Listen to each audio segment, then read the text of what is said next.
اسلام آباد پولیس کی جانب سے پارلیمنٹ لاجز میں داخل ہونے والے JUI کے تمام کارکنان کو رہا کر دیا گیا ہے۔ گزشتہ شب یہ گرفتاریاں عمل میں لائی گئی تھیں۔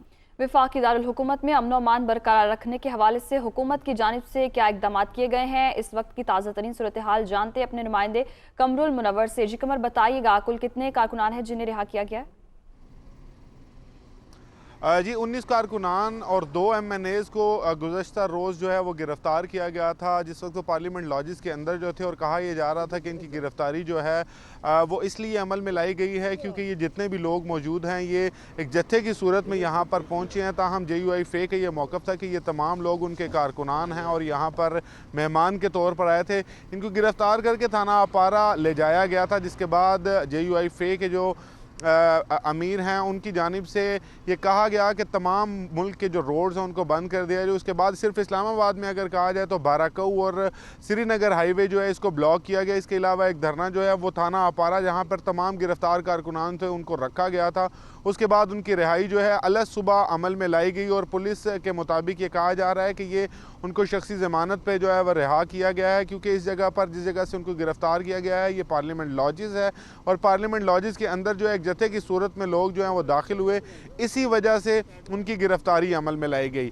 جو اقدامات پولیس اور اسلام آباد حکومت کی جانب سے نظر آ رہے ہیں اس میں اگر ڈی چوک کو آنے والا مین جو راستہ ہے اس کو مکمل طور پر بند کر دیا گیا ہے، اس کے جو گیٹس تھے اس کو بند کر دیا گیا ہے۔ باقی جو دوسرے اطراف جس طرح نادرا اور دوسرے سرینا چوک کے راستے ہیں ان کو کھولا گیا ہے، تاہم جو ڈی چوک کا راستہ ہے اس کو مکمل طور پر بند کیا گیا ہے۔ دوسری جانب میں آپ کو یہ بتاؤں کہ جن کارکنوں کو گرفتار کیا گیا تھا اس کے بعد پولیس کا یہ موقف تھا کہ کارکنوں کو تو گرفتار کیا گیا لیکن جو کارکنان ہیں اس میں جو MNAs ہیں 2 MNAs ان کو گرفتار نہیں کیا گیا۔ وہ اپنے کارکنان کی وجہ سے تھانے کے اندر جو ہیں وہ بیٹھے ہوئے ہیں اور ان کا یہ موقف ہے کہ جس وقت تک ان کے کارکنان کو رہا نہیں کیا جائے گا اس وقت تک وہ یہیں بیٹھیں گے۔ وزیر داخلہ شیخ رشید احمد نے یہ کہا تھا کہ گزشتہ روز کے ان کارکنان کو جو ہے وہ ابھی رہا نہیں کیا جائے گا، لیکن اس کے بعد مذاکرات کا عمل جو ہے وہ لگاتار جاری رہا، جس کے بعد آج اسلام آباد نے احکامات جاری کیے اور اس کے بعد تھانہ اپارہ سے ان تمام کارکنان 19 کارکنان جو ہیں ان کو رہا کر دیا گیا اور ایک ریلی کی صورت میں تھانہ اپارہ سے وہ واپس پارلیمنٹ لاجز آ چکے ہیں۔ تاہم اس کے بعد اب دیکھنا ہی ہوگا کہ کیا وہ تمام لوگ جو ہیں جن میں وہ جتھا بردار جن میں کہا یہ جا رہا تھا کہ وہ انصار الاسلام کے لوگ ہیں، اور انصار الاسلام کے بارے میں وزارت داخلہ نے یہ کہا تھا کہ 19 جون کو جو ہے 2019 جون کو ان کو کالعدم قرار دیا گیا تھا اور اس کے بارے میں ایک نوٹیفیکیشن جو ہے وہ بھی وزارت داخلہ نے جاری کیا تھا، لیکن ابھی بھی یہاں پر پارلیمنٹ کے اندر جو ہیں وہ لوگ موجود ہیں۔ اور اس حوالے سے ایک اور درخواست جو ہے JUI کے جو سینیٹر ہے کامران مرتضیٰ جو سپریم کورٹ کے سابق صدر بھی ہیں، ان کی جانب سے تھانہ سیکریٹریٹ میں الگ صبح ایک درخواست بھی دی گئی جس میں یہ کہا گیا کہ جو حاضر MNA تھے ان پر تشدد کیا گیا اور یہاں پر کارکنان کو مبعوث کیا گیا۔ اس کے علاوہ ان پر تشدد کرنے کے بعد ان کو اغوا کر کے لے گئے۔ یہ درخواست جو ہے سپریم کورٹ کے جو وکیل ہیں کامران مرتضیٰ اور سینیٹر ہیں JUI کے ان کی جانب سے تھانہ سیکریٹریٹ میں جو ہے وہ داخل کروا دی گئی ہے، لیکن ابھی تک اس پر کوئی کارروائی نہیں ہو سکی۔ کہا یہ جا رہا ہے پولیس کے ذرائع کے مطابق کہ اس درخواست کو جو ہے وہ بھجوایا جا رہا ہے کہ لیگل برانچ کو بھیجا جائے، کیونکہ پارلیمنٹ کے اندر پارلیمنٹ لاجز کے اندر جا کر پولیس کی کارروائی کرنا کیا یہ ٹھیک تھا یا نہیں، اسی وجہ سے اس کو لیگل برانچ کو بھجوایا گیا۔ ان کی رائے آنے کے بعد ان کی جو درخواست ہے اس پر عمل درآمد کیا جائے گا، آیا اس پر FIR درج کی جائے گی یا اس کو جو ایسے ہی ڈسپوز آف کر دیا جائے گا۔ جی صحیح، 19 کارکنان ہیں جنہیں رہا کیا گیا ہے۔ بہت شکریہ قمر المنور، آپ نے تفصیل اپڈیٹ کیا۔ مولانا فضل الرحمان نے کہا ہے کہ 70 لوگوں کے پارلیمنٹ لاجز میں داخل ہونے کی بات غلط ہے، صرف 10 سے 12 لوگ جن کو اجازت ملی وہی داخل ہوئے۔ کارکنوں پر دہشت گردی کا الزام لگانے والوں کو شرم آنی چاہیے۔ آدمی اندر داخل نہیں ہوئے، جن کو یہاں گیٹ کے اوپر اجازت نہیں ملی وہ سب کے سب واپس چلے گئے۔ 10 سے 12 آدمیوں کو اجازت ملی اور وہی اندر گئے ہیں اور انہی کی موجودگی کو بہانہ بنا کر پورے اسلام آباد کی پولیس کا لشکر وہاں پر دھاوا بول گیا۔ تو یہ ساری صورتحال ایک ریاستی دہشت گردی کے علاوہ اور پولیس گردی کے علاوہ اور کچھ نہیں ہے۔ انصار الاسلام کا ہوا بنا کر بہانے نہ تلاش کیے جائیں۔ سیاسی پارٹی کو پیچھے دھکیلنے کے لیے دہشت گردی تم کرتے ہو اور ہمارے پرامن کارکنوں پر دہشت گردی کا الزام لگاتے ہو۔ شرم آنی چاہیے ان حکمرانوں کو